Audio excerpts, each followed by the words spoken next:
¿Qué tal con todos? ¿Cómo están? Soy Andrea Medina, embajadora de la marca Machu Picchu para el programa Al Día con Andrea Medina por Nacional TV Perú. El día de hoy estoy con la doctora Yanina Salomé. Ella tiene estudios de maestría en Derecho Constitucional y Penal. Además también cursos de especialización en violencia contra la mujer. Ella es abogada de profesión. Y vamos a tocar un tema muy importante acerca de la familia. Doctora, bienvenida a Nacional TV. Muchas gracias por la invitación, Andrea, a Nacional TV y a tu programa El Día con Andrea Medina. Así es. Y queremos el día de hoy tocar algunos temas, doctora, que lamentablemente en nuestra sociedad actual es algo que nos pesa decirlo, pero la posición y la postura de la mujer está muy, la verdad, muy maltratada, se comete mucho abuso, inclusive dentro de el núcleo familiar, inclusive cuando hay hijos de por medio. Entonces un poco queremos enseñar y comentar a otras mujeres cuáles son las herramientas que tenemos a la mano y que actualmente existen en nuestro país para poder tener cierto modo y grado una protección o una seguridad para poder seguir sobreviviendo, lamentablemente, porque muchas veces esto continúa luego con un feminicidio y lo que se necesita actualmente es no llegar a esos extremos. Así que vamos a comenzar un poco hablando sobre qué tipo de violencia contra la mujer existe. Existen pues 4 tipos de violencia según la ley 30364, la violencia psicológica, sexual, económica y la violencia física. Y dentro de esos tipos de violencia existen subespecialidades o modalidades, que dentro puede estar la violencia obstétrica, que es bastante dañina para la mujer. Hablando de la violencia psicológica, vamos a iniciar con una de ellas, vamos a tocar cada una de ellas, que nos amplíe un poquito el panorama de qué es lo que se trata o cómo se evidencia la existencia de esta violencia. Bueno, la violencia psicológica es cuando a la mujer, la parte agresora, le daña su autoestima con insultos, con reiterados, bastantes humillaciones, maltratos psicológicos. Entonces la mujer como pierde su autoestima y se siente prácticamente como que si estuviera dominada por su pareja o por la persona que lo agrede. ¿Y esto cómo lo podemos, digamos, cómo una mujer puede evidenciar aquella violencia o darse cuenta de esas señales de alerta de la existencia de esta modalidad? Claro, en esa cuestión tiene que ver las banderas rojas. Por ejemplo, pueden haber hombres que muchas veces son muy celosos o también quieren dominar la relación o son controladores. Se supone que el amor es libertad y no control. Así es, doctora. Un poco también para entrar a la segunda, que es la violencia. El segundo ítem es la violencia también bastante que ha crecido mucho en estos tiempos, es la violencia sexual. Y ahí tenemos que tener en cuenta que no solamente implica un contacto físico, sino también, por ejemplo, en el caso de los niños, exponerlo a material pornográfico. Y obviamente también es cuando dentro del matrimonio incluso, cuando la mujer no desea tener relaciones sexuales con el esposo, muchas veces el esposo pensando de que como es su pareja tiene que obligarla, y eso tampoco es correcto. Y eso en los últimos años también se está evidenciando. Usted que está más pegada, digamos, a este tema y ve casos a diario, se está aumentando porque tenemos también índices de violaciones a todos los niveles. Sí, por supuesto. Por eso es que creo que el Estado, como garante, debe invertir en políticas públicas, en prevención y sobre todo dar presupuesto más a las personas que son involucradas, como es la comisaría, el Poder Judicial, para que pueda realmente efectivizarse la protección a las mujeres y a los niños e integrantes del grupo familiar. Claro, porque esto no solamente afecta en sí a la mujer, sino afecta a la mujer que es madre y, como usted bien lo dice, a todos los miembros del núcleo familiar, porque también tenemos el caso de niños, niñas que también sufren este tipo de violencia. Exacto, y los niños que presencian la violencia que puede cometer el padre contra la madre vienen a ser las víctimas indirectas. Y ellos también tienen que ser protegidos, y dentro de las medidas de protección se les da el tratamiento terapéutico psicológico para que se recuperen. Así es muy lamentablemente esto que sucede en nuestra sociedad, y los índices lamentablemente van en aumento. Sí. ¿no, doctora? Sí, están yendo en aumento, es por eso que dentro de las políticas públicas el Estado tiene que ser garante para que exista la debida diligencia y así se pueda cumplir esta protección para todas las víctimas de violencia que hay en nuestro país contra la mujer, contra todos los integrantes del grupo familiar. ¿No? Y ahí es donde el Estado tiene que involucrarse bastante para poder solucionar y dar las herramientas preventivas para no llegar a estos casos extremos que vemos día a día en las noticias, en los periódicos, porque no hay día que no haya una noticia referente a violencia contra la mujer, niños, niñas o un integrante del grupo familiar. Y eso es muy lamentable, creo yo. Por supuesto, porque lo que no queremos llegar es al feminicidio y sobre todo porque no debemos normalizar la violencia. Eso no es correcto y para eso cada día tenemos que más bien nosotros como agentes de cambio buscar la manera de vivir en una sociedad más estable, tratar de buscar ayuda de repente psicológica o psicoterapeuta si vemos que tenemos carencias emocionales a fin de poder tener una inteligencia emocional idónea para poder desarrollarnos en armonía como sociedad que somos. Así es, y eso está muy relacionado con el primer tipo de violencia que vemos, que es la psicológica. Y ahí también quiero andar un poco. Nuestra psicología, nuestro país necesita un tema de salud mental muy importante que se tiene que poner ya dentro de la agenda nacional y las implicancias que tienen todo esto, porque muchas veces la violencia se desencadena por un tema lamentablemente mental que no solamente está dentro de una parte de la sociedad, sino está a nivel de todo el país, ¿no? Como sociedad, como país, como Perú. Entonces hay que ir viendo esos temas y haciendo más incidencia en las políticas de gobierno que se deben de tomar para poder realmente disminuir significativamente estos índices de violencia que existen actualmente contra las mujeres. ¿Cuál es el tercer punto o el tercer síntoma, digamos, que se evidencia el tipo de violencia contra la mujer? Bueno, también tenemos la violencia económica, que es cuando muchas veces la pareja quiere controlar el sueldo de la víctima. Entonces, o de repente también destruye sus posesiones o destruye también, por ejemplo, su material de trabajo profesional. Entonces, para que realmente esta violencia se pueda denunciar, es importante que vaya de la mano de la violencia psicológica, porque siempre y cuando hay una violencia económica, también se afecta la psiquis de la persona, de la agraviada. Porque al momento que, por ejemplo, destruyen tus cosas o te quitan tu sueldo, la persona también psicológicamente se daña, porque le están quitando su sustento, su salario con el cual también puede libremente desenvolverse o hacer lo que desea. Entonces ahí también, cuando uno va a ir a denunciar, tiene que ir de la mano con la violencia psicológica para que el juez subespecializado de violencia contra la mujer emita la medida idónea para proteger y salvaguardar a la víctima. Doctor, aquí tenemos, digamos, una pregunta que a veces surge. Aquellas mujeres, por ejemplo, que se dedican a los hijos y no tienen, digamos, no salen a trabajar, ¿no? Y dependen del esposo y el esposo, digamos, ejerce un tema de fuerza, digamos, en contra de ella o gobierno en contra de ella. ¿A esa también está catalogada como la violencia económica? Por supuesto, o sea, cuando la persona piensa de que por tener más poder económico en el hogar es supuestamente la persona que va a dirigir o puede ejercer violencia, eso es totalmente incorrecto. ¿Por qué? Porque la persona, por más que gane más dinero, ¿no? Y ponga más dinero en el hogar, eso no le da derecho a que pueda maltratar o ejercer cualquier tipo de violencia a los demás integrantes del grupo familiar, porque realmente eso es ya un tema que abarca otras especialidades. Por ejemplo, creo que la psicología tendría que abarcar en el caso de la persona que está agrediendo de esta manera a los integrantes del grupo familiar, porque una persona consciente y coherente jamás va a dañar a otra persona o va a querer imponer su voluntad por tener más economía en el hogar.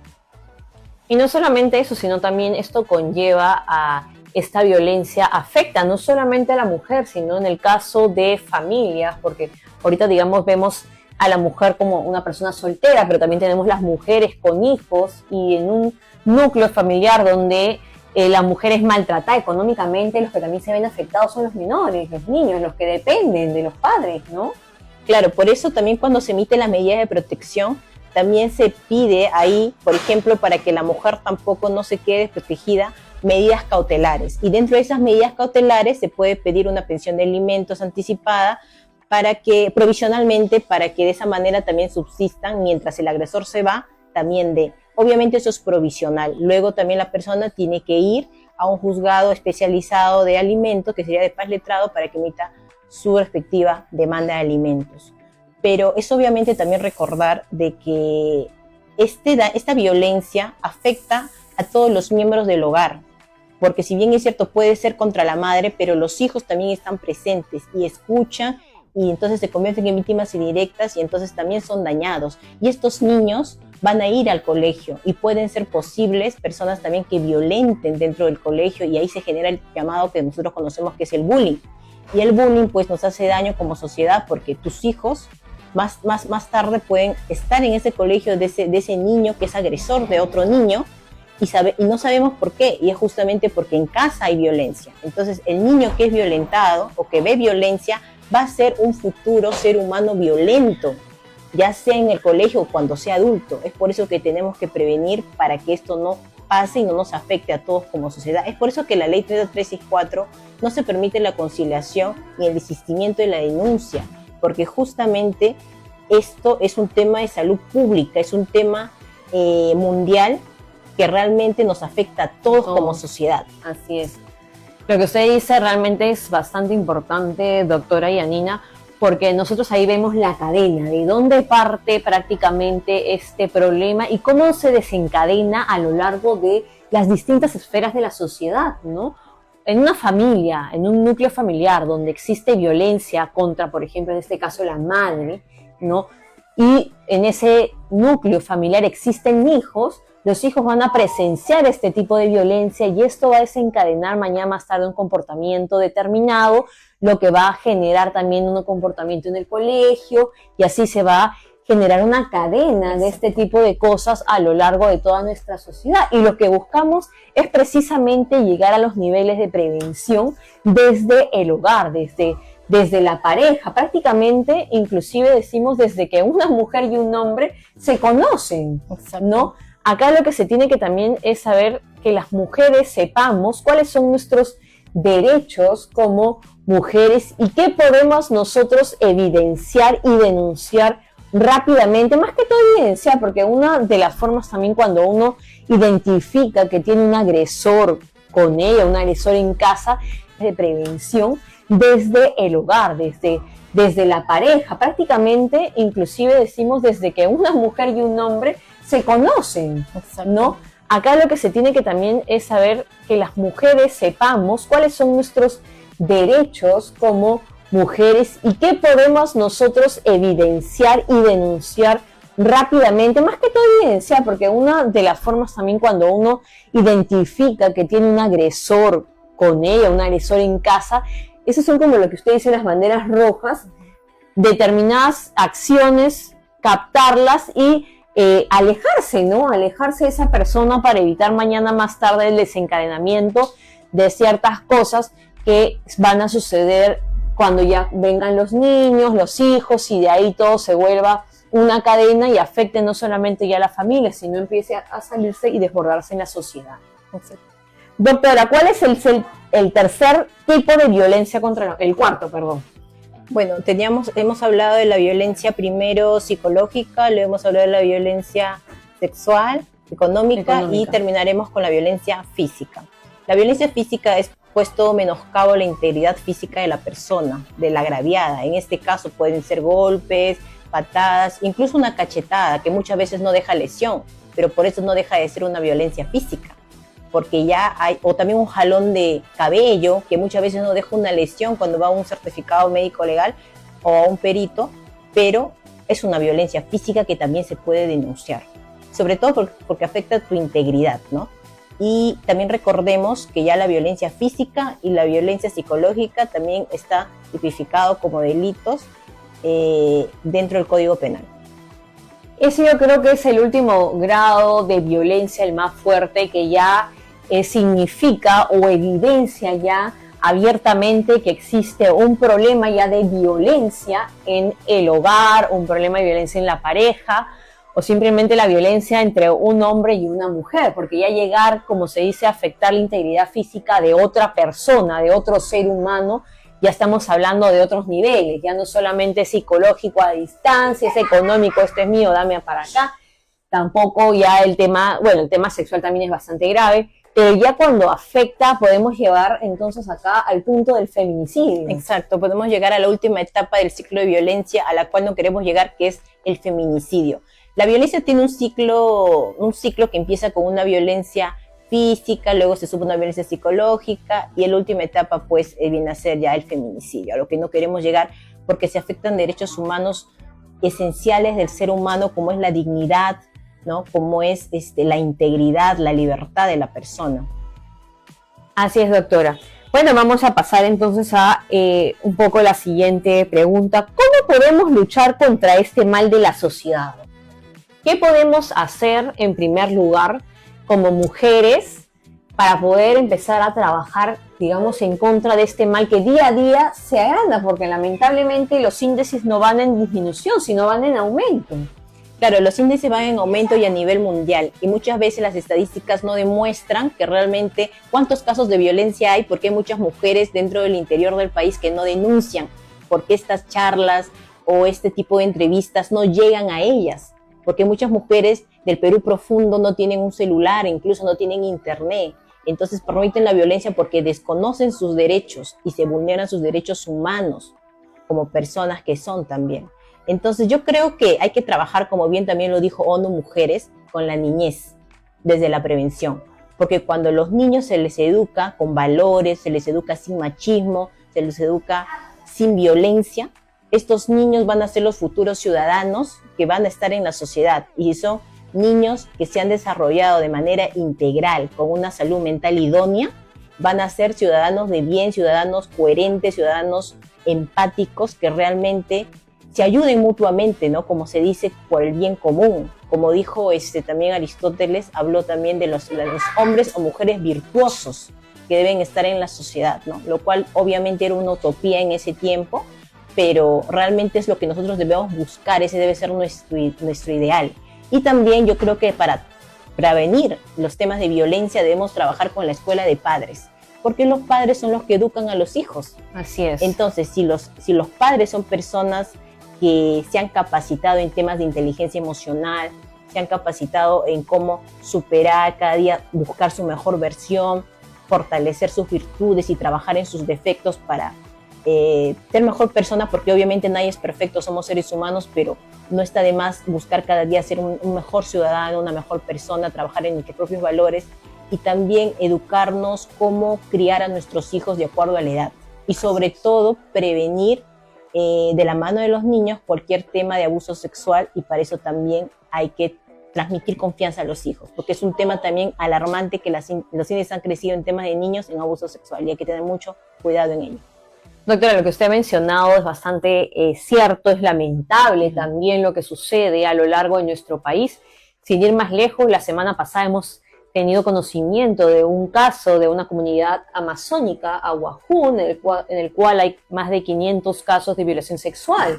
Entonces ahí tenemos nosotros una evidencia que inclusive nuestras autoridades lo normalizan como un tema cultural, ¿no?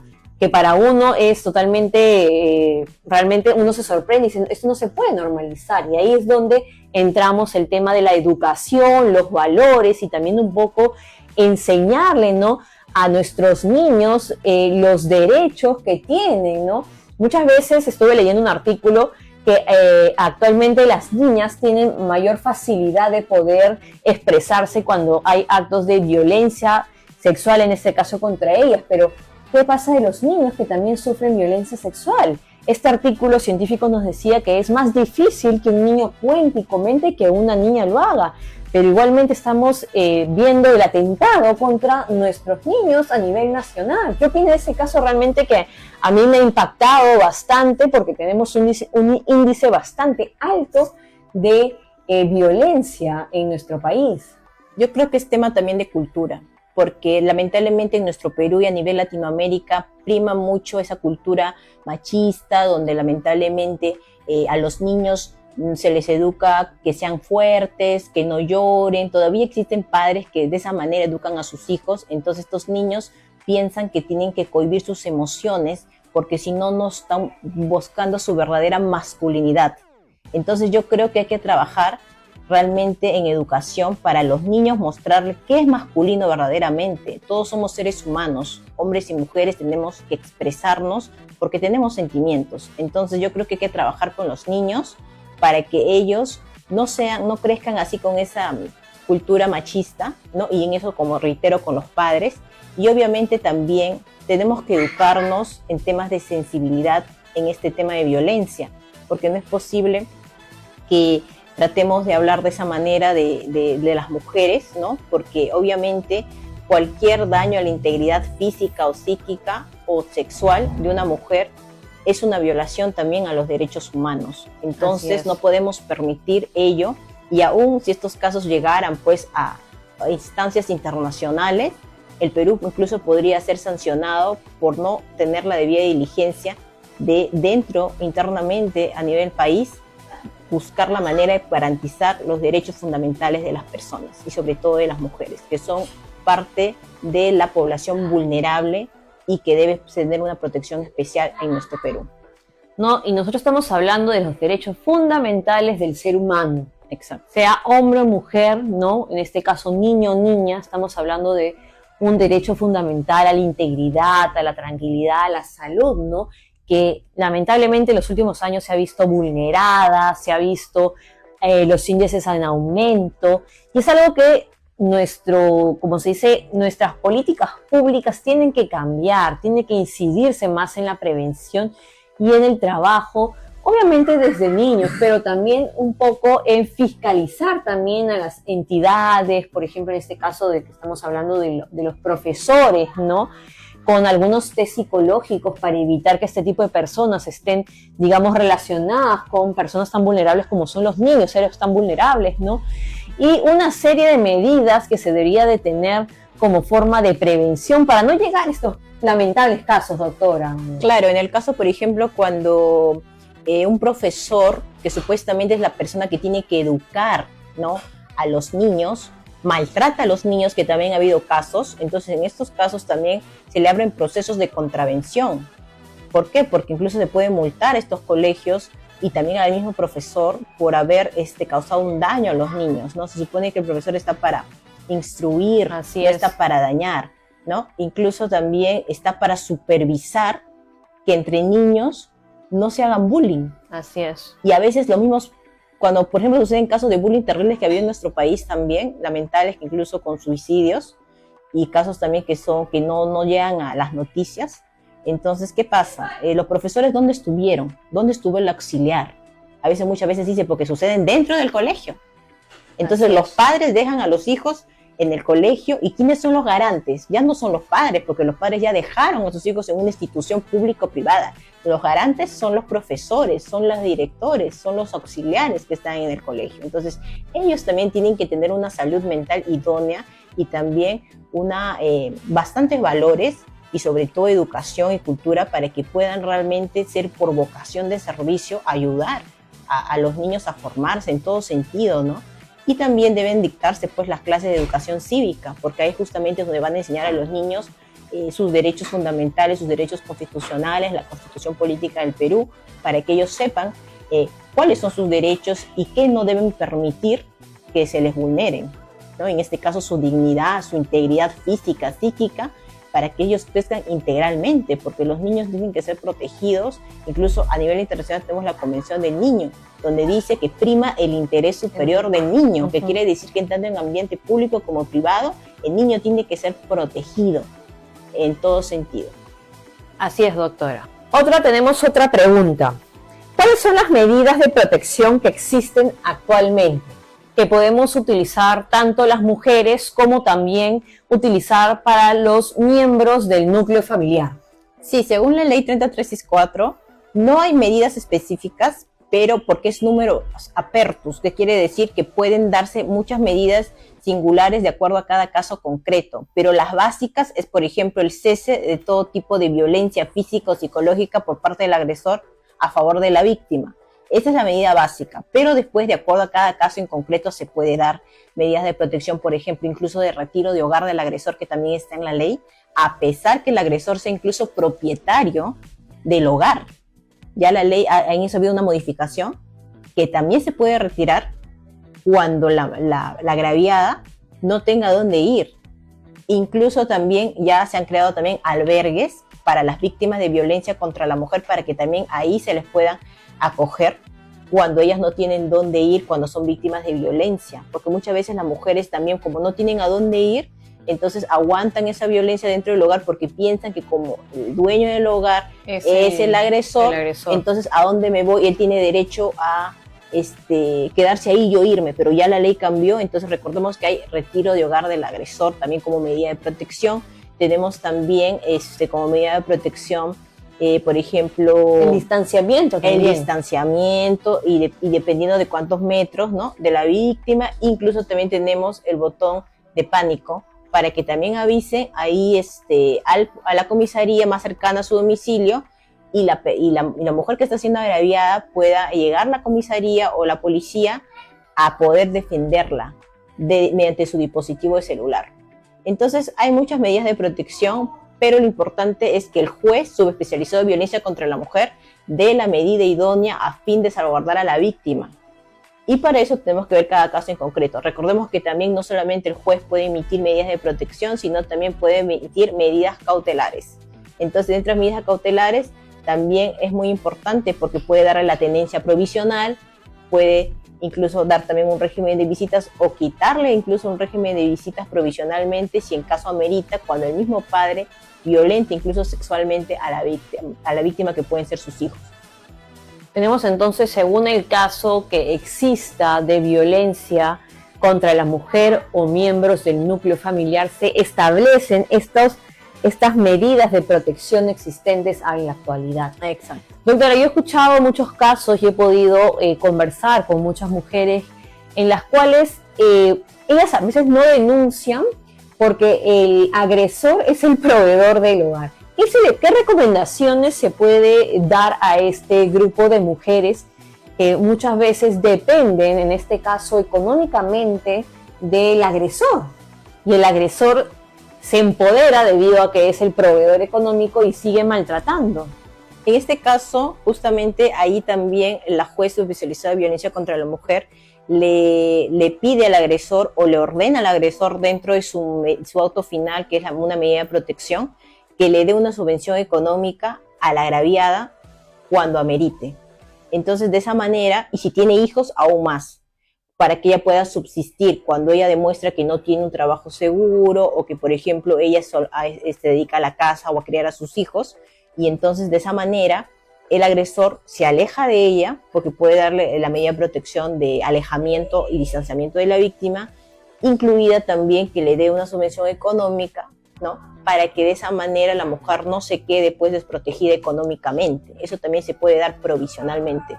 Por eso es que todas esas facilidades se dan dentro de las medidas de protección a fin que la mujer tenga el valor de denunciar y no permitir más violencia para una vida libre sin violencia y la de su familia, y de esa manera tener sociedades más sanas.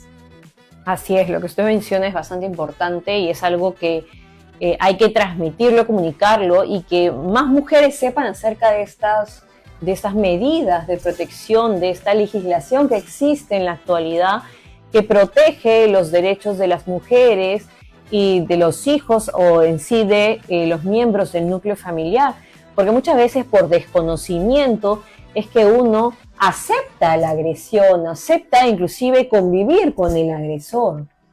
Y eso hay que cambiarlo y nuestra sociedad tiene que hacer un cambio y nosotros como agentes de cambio tenemos que incidir a que esto pare y que las cifras de violencia lleguen realmente a disminuir y no vayan en aumento. Doctora, un poco para ir terminando con el programa, ¿dónde se denuncian estos casos de violencia familiar? Sí, la violencia familiar se puede denunciar en cualquier comisaría, se puede denunciar en cualquier fiscalía, en la Fiscalía Subespecializada de Violencia también, y en el Juzgado Subespecializado de Violencia de turno. También se puede denunciar directamente, no necesita abogado, pero si desea un abogado, también mediante el CEM, que es el Centro de Emergencia Mujer, también pueden ir para buscar información y también pueden recibir asesoría gratuita, y las abogadas del SEM pueden también presentar la denuncia al juzgado correspondiente por la mesa de partes. Obviamente esta asesoría no le cobran a ellas porque el Estado les paga al Centro de Emergencia Mujer mediante el Ministerio de la Mujer. O también pueden ir a Alegra, que es del Ministerio de Justicia y Derechos Humanos, donde también pueden pedir las víctimas ahí asesoría, incluso que le lleven sus procesos de violencia. Y obviamente estos procesos son cortísimos, según la ley 364, uno presenta su denuncia y en 24 horas, o máximo en los casos más complejos, tiene que emitirse la medida de protección. Entonces son plazos cortos, hay bastante ayuda, es bastante simplificado, es mínimo formalismo, entonces no va a haber ningún inconveniente que las mujeres puedan, incluso pueden haber denuncias verbales, ni siquiera necesariamente escritas, y no necesita presentar ningún medio probatorio porque estamos en un ámbito de protección, ¿verdad? Entonces es súper sencillo de comprender, y es muy importante entender que cualquier persona puede denunciar cuando vea un tipo de violencia o vea a alguien que está sufriendo violencia. No es necesario que sea parte de la violencia como para que denuncie. Puede, incluso si sabes de un vecino, si sabes los profesores, si ven que un niño llega golpeado al colegio, en el centro de trabajo. Eso significa, disculpe doctora, que un tercero que evidencia una violencia, digamos, en dos personas o en una familia, en un núcleo familiar, puede también, digamos, hacer una denuncia anónima, digamos, a favor de las víctimas. Claro, una persona que está conociendo tema de violencia de una persona puede ir a la comisaría. Obviamente que también se ha modificado ahí la ley, tiene que presentar su documento de identidad, es verdad ello, pero si considera que puede también atentar contra su integridad, si se enteran que está presentando una denuncia, ¿no? Conociendo un hecho de denuncia, y de repente por ahí piensa que de repente si se entera que él ha presentado esa denuncia, puede haber ahí una represalia, pueden conversar para que no dé su identidad a ese tercero, ¿no? Bajo el principios también que inspiran la ley 364. Y de esa manera también la comisaría aceptaría su denuncia.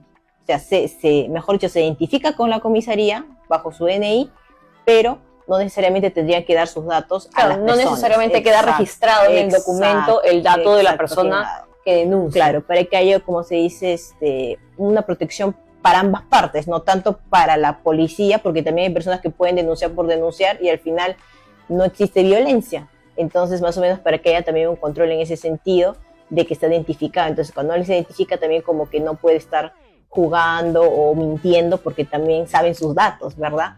Entonces, hay por los dos lados para que haya, como que se dice, algo más equitativo.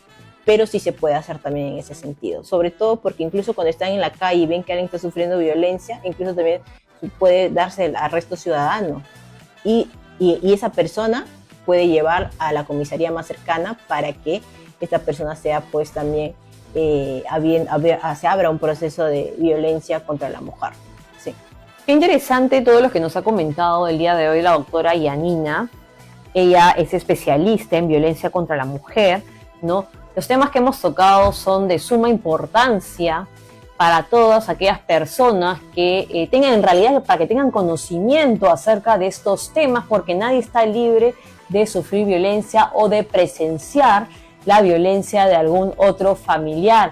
Y cuán importante es saber los mecanismos que existen actualmente para poder luchar contra estos índices tan altos que en la actualidad tenemos de violencia contra la mujer, contra los niños, niñas o contra los miembros del núcleo familiar.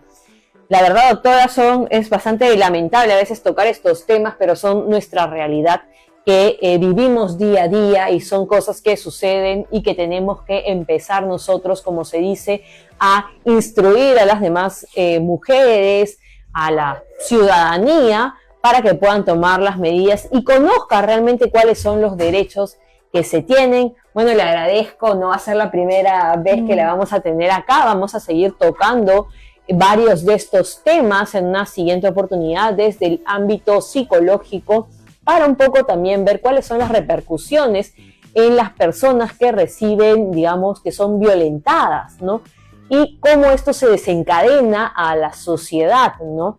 Y es algo que tenemos que nosotros empezar a combatir. Bueno, ese es todo el día de hoy, le agradezco su participación y vamos a seguir con estos temas a lo largo de los siguientes programas. Soy Andrea Medina Stein, embajadora de la marca Machu Picchu, en el programa Al Día con Andrea Medina por Nacional TV Perú. ¡Los esperamos! Lo mejor del deporte ya llegó a Nacional TV Perú. Vamos a traerte la mejor información sobre los equipos de Alianza Lima, Sporting Cristal y Universitario de Deportes. Además de todos los equipos de la Liga 1 peruana y también mucha información del fútbol internacional. Así que ya sabes, estamos aquí con lo mejor del fútbol en Nacional TV Perú.